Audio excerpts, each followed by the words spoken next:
Vitaly Milke, and the topic is challenges of training large-scale neural networks as a significant barrier on the way to artificial general intelligence. Over to you, Vitaly. Thanks for inviting me to the conference. So this conference is one of the most prominent events for popularizing AI issues in the Russian Federation. My name is Vitaly Milke. I'm a professor at Bauman MSTU. Also, I'm a professor at Cambridge. So with that presentation, I would like to talk about some mathematical barriers applied to the neural networks. So when we are talking about the link between neural network and human brain, if we resolve those problems, they would bring the situation when we have artificial general intelligence closer. In recent 10 years, we saw three stages, three revolutions. The first one began in 2013, 2014. It was the computer vision revolution, when the architecture of networks became superior to human recognition of images. So now the technologies are used all around. What's important, computer vision is no longer interesting in terms of science and research. Some might argue about that, but it's obvious that the image recognition will be 96.5 to 98%, which is above the human one, which is 98. But for the business, every upgrade means saving our competitive edge for developing the business. And we can state that computer vision is no longer fundamental, a matter of fundamental research, but rather applied. It's not for design engineers, but for process engineers. The second revolution began in 2020, when GPT-3 network testing results were published. And the second revolution is still ongoing, silently. The technology is still developing, and the tasks are like the description of efficient machine code. If tasks are worded in a natural language, it can be Russian or English, because there is enough amount of learning material for GPT-3. Or another case, solving mathematical case formulated in a natural language, and advanced chatbots which will be introduced everywhere, from an automobile control system to a bench in a park. And so for computer vision, open source dominated, but for transformer neural networks, again, people started closed networks. It has to do with high expenses on development, and the development teams want to have a return. On the other side, corporations mean that it's a competitive advantage for developing artificial general intelligence. And now, stage 3, which means the research stage. There is an amount of scientific publications, and which translated in a foundation for cognitive activities, not just applied, which we see in dialogues with GPT-3 networks. We used teaching neural networks based on backpropagation method that improved the quality of teaching neural networks to the moment of rise in popularization of the technologies. However, there are some challenges in teaching the large artificial general neural networks. And here we see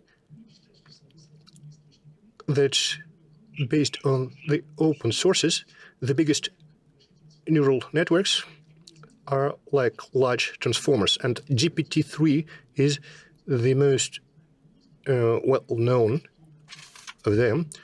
Compared to what we know about the human brain, we see that GPT-3 is still 100 or 1,000 times inferior in terms of cells and the links between the cells.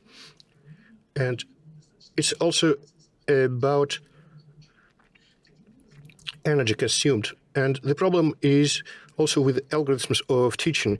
And the ways out are to either teach hardware, or we can improve the algorithm for teaching the neural networks. Obviously, it's a cheaper way compared to developing new processes. What's the problem with the algorithm of teaching the neural networks? We teach them by feeding data to them, and then we compare the results for the supervised learning, and we correct the error, correct what has to do with the difficulty related to the links between the cells. But if we would look at the neurons, there are a lot of dendrites that transmit information, and one axon, it takes the information from the neuron, but in one direction, like lake by cow. There are a lot of rivers going there, but just one Angara river coming from the lake. And in human brain, there is no backpropagation, and it's an important conclusion. So that's the wrong thing with the backpropagation, because the learning of neural networks is not the way human brain is organized, and we can increase it 2 times. Another disadvantage, the need for the big data sets, at least 1,000 options for every type recognized. To improve the quality, you need to do it. And for sure, it's different from the way human brain learns. A little child can burn his finger just once to never touch the fire again. And as a consequence, another consequence of the backpropagation, another disadvantage, the number of calculations, it goes up exponentially. For 1 billion of parameters, learning a neural network can take 1/100th of a second. But learning a neural network would take at least 3.5 months, comparable to GPT-3 learning. That's a consequence that supercomputers need more time for learning. As a result, the number of computations and calculation means to increasing the size of a neural network. And at some point of time, no computer will be able to manage it.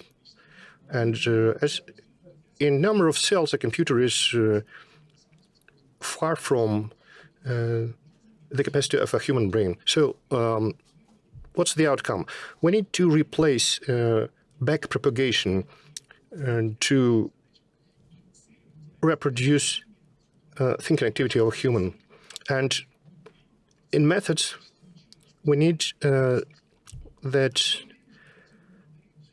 the methods should be proportional to the amount of cells. And we are sure that there are some algorithms, and a proof is the existence of a human brain with axons moving in one direction, as we're told. Another problem, most problems with the publications, data scientists are used that neural networks use backpropagation, and so there is no demand for alternatives. Either we use backpropagation or a more advanced method. So I think we understand the problem. What could be the mathematical solutions? There are a number of scientific publications. Well, as I'm limited on time, I will tell you only about some of them. Earlier this year, Oxford University researchers offered a mathematical alternative called front contribution compared to conventional backpropagation. The point is that inputs from all scales compared to the last level start before the learning begins. So the efficient weights of the last layer, and it's based on a system of non-linear equations. So it excludes the need to update those intermediary weights. And you unfold the network from layer 1 to the external layer, and it leads to a higher speed of learning. And front contribution offers the same output just when you use backpropagation, and also a problem with the vanishing gradient. We work on how to adapt those methods for regular methods and transformer type networks. Another method. There is another approach. You can divide large neural networks into little bits, like bricks, compared to cortex of the human brain, or larger bricks,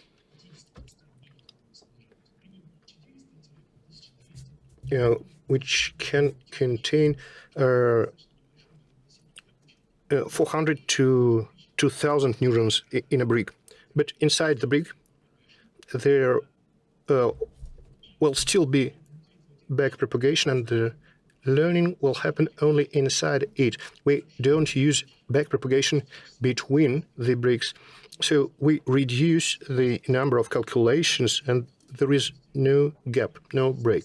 And the development could be illustrated by this case with eProp, an algorithm.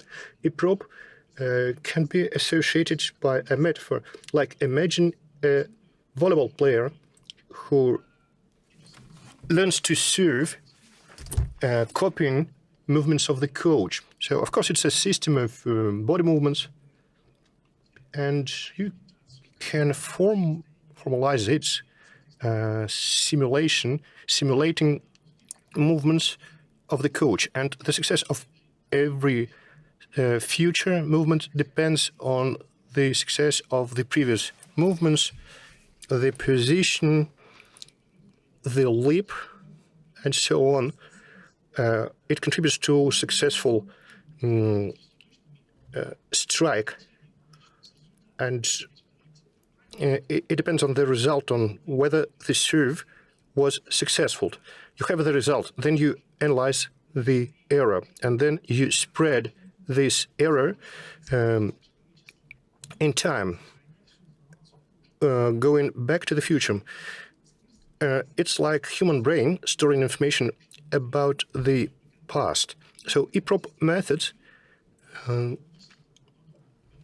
is an actually biologically plausible learning algorithm, and we can imagine cells and think how can they get the data they need for the changes. And there are local areas made of neurons, and this process is simulated by EPROP, like with a reward after a successful serve. But it happens with neurons. So in our case, EPROP allows an athlete to change semantic movements, imitating them,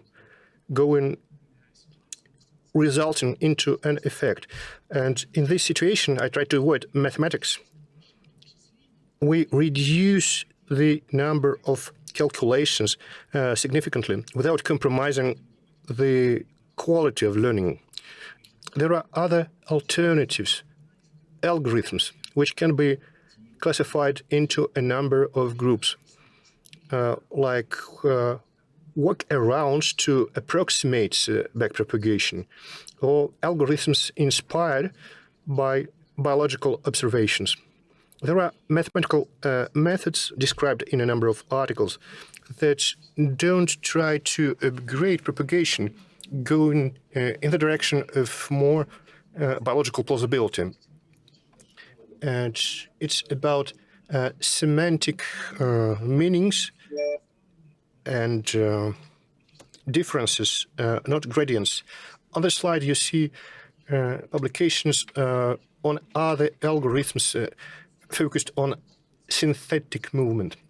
To achieve the strategic goal for creating artificial intelligence, when you have different mathematical alternatives, you need to evaluate them based on the biological plausibility, not to leave the track.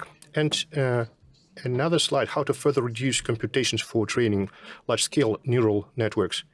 One of the approach, quick wins, means creation of ontologies and knowledge graphs based on scientific articles. So very interesting. And it is based on the basis of systematized data. It is like teachers who teach school kids.